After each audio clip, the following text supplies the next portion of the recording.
My name is Tori Thatcher. I'm 32. 5 years ago, 3 days before Thanksgiving, my mom called and said 7 words that erased me from my own family. Don't come home. Victoria wants no drama, no explanation, no apology, just gone. And I didn't know that the strangers sitting beside me that night would become the family that would one day be introduced at my wedding as the parents of the bride. I remember the exact moment. Boston. Tiny studio apartment. Bags half packed. Pumpkin candle lit like I could force myself into holiday joy.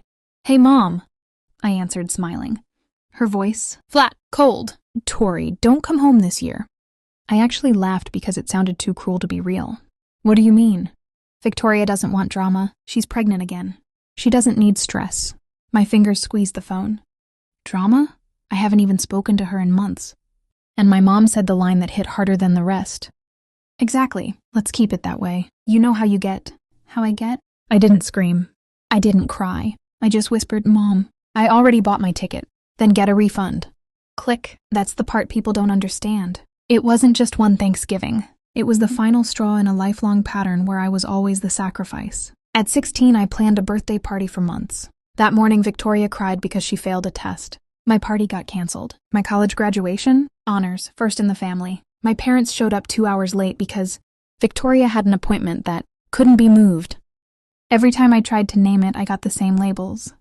Too sensitive, too dramatic, always making it about you. So I learned to shrink, and even shrinking wasn't enough. I called my dad. Maybe he'd choose me just once. Hey, kiddo, he answered cautiously, like he already knew what I'd say.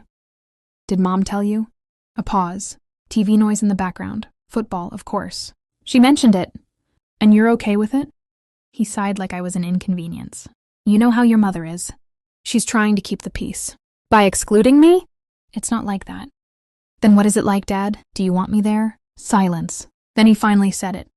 I think it's better if you listen to your mother this year. Something inside me went quiet.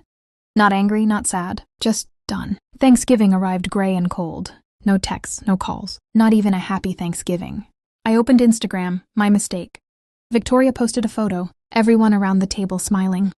Caption, so grateful for my family. These are the people who matter most. I counted the chairs. There wasn't even an empty seat. That's when it hit me. They didn't just exclude me, they erased me. So I put on my coat and said out loud to an empty apartment, if I'm eating alone, I'm not doing it in the dark. I found a place still open, Harborview Grill. Warm lights, roasted turkey smell, laughter everywhere. The hostess looked at me like I was something sad. Just one tonight? She sat me at a tiny corner table, right, beside a big family celebrating, like they belonged on a movie poster. 3 generations, jokes, kids laughing. That kind of love that doesn't need permission to exist. My plate arrived. Turkey, mashed potatoes, cranberry sauce. Perfect. I couldn't taste any of it. I stared at my food and realized something terrifying. I'd spent my whole life trying to earn a seat at a table that didn't want me. And then the tears came.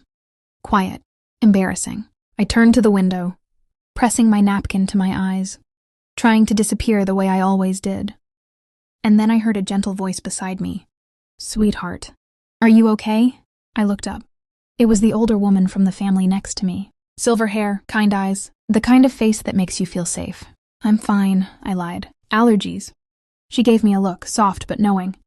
Allergies don't usually make people cry on Thanksgiving. Then she said, I'm Eleanor, and no one should eat alone today. Come join us. I panicked. I don't want to intrude. You're not intruding. I'm inviting. Her husband waved from the table. She won't take no for an answer, he warned. And something in me, something that had been starving for years, finally cracked open. I stood up. Okay, I whispered. Okay. They made room like I'd always belonged. A chair appeared. A plate appeared. A glass of wine pressed into my hand. This is Richard, Eleanor said. Our son Daniel, his wife Sarah, the kids, and our youngest Marcus. Marcus, around my age, caught my eye and smiled like he already understood. I was trying not to cry again. Richard lifted his glass and said, a toast to unexpected guests who make our table complete. And for the first time in years, I didn't feel like a problem. I felt like a person. That night didn't fix my life, but it started something, because those strangers became my Sunday dinners, then my support system, then my home, and 5 years later, at my wedding, the MC stood up and said, Please welcome the parents of the bride, Richard and Eleanor Morrison. And in the back of the room, my biological parents, uninvited, finally realized they didn't lose me in one moment. They lost me one choice at a time, and I chose people who chose me back. If you've ever been labeled dramatic for asking to be treated fairly, you're not alone. Drop me too in the comments and subscribe for more real stories.